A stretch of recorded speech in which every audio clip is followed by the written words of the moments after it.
ஒரு டேஸ்டியான protein rich egg chapati எப்படி செய்யுதுன்னு வாங்க பார்த்துடலாம். இப்போ நம்ம ஆல்ரெடி செஞ்சு வச்சுருக்க சப்பாத்தியை ரோல் பண்ணி இந்த மாதிரி ஸ்லைஸாக கட் பண்ணி எடுத்துக்கலாம். இப்போ இதை நம்ம எக் சப்பாத்தி பண்ணிடலாம். இப்போ நம்ம கடாய் அடுப்பில் வச்சுட்டு எண்ணெய் சேர்த்துட்டு கடுகு, கொஞ்சமாக கடலைப்பருப்பு, உளுந்தம்பருப்பு சேர்த்துக்கலாம். இப்போ கட் பண்ணி வச்சுருக்க வெங்காயம் சேர்த்துக்கலாம். அதுக்கப்புறம் ஒரு பச்சை மிளகாவை கட் பண்ணி சேர்த்துக்கலாம். இப்போ கொஞ்சமாக உப்பு சேர்த்துக்கலாம். இப்போ வெங்காயம் வணங்கிருச்சு. ஒரு தக்காளியை ஜாரில் அடித்து பேஸ்ட்டாக சேர்த்துக்கலாம். கொஞ்சமாக மஞ்சள் தூள், ஒரு ஸ்பூன் சிக்கன் மசாலா, ஒரு ஸ்பூன் கறி மசாலா தூள் சேர்த்து எல்லாத்தையும் நல்லா கலந்து விட்டுக்கலாம்.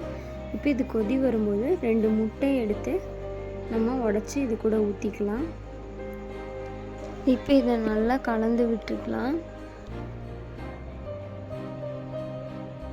இப்போ நல்லா முட்டை திரிஞ்சு இந்த மாதிரி பொடி பொடியாக வர ஸ்டேஜுக்கு நம்ம கட் பண்ணி வச்சுருக்க சப்பாத்தி எடுத்து ஆட் பண்ணிடலாம். இப்போ இது எல்லாத்தையும் நல்லா கலந்து விட்டுக்கலாம். கலந்து விட்டு ஒரு 2 மினிட்ஸ் கழித்து ஸ்டவ் ஆஃப் பண்ணிட்டோம் அப்படின்னா நம்மளோட எக் சப்பாத்தி ரெடி ஆகிடும். ஒரு நல்ல டேஸ்டியான ப்ரோட்டீன் ரிச் ரெசிபி தான் இது. ஒரு பிரேக்ஃபாஸ்ட்டு, டின்னர் இது மாதிரி எடுத்துக்கலாம்.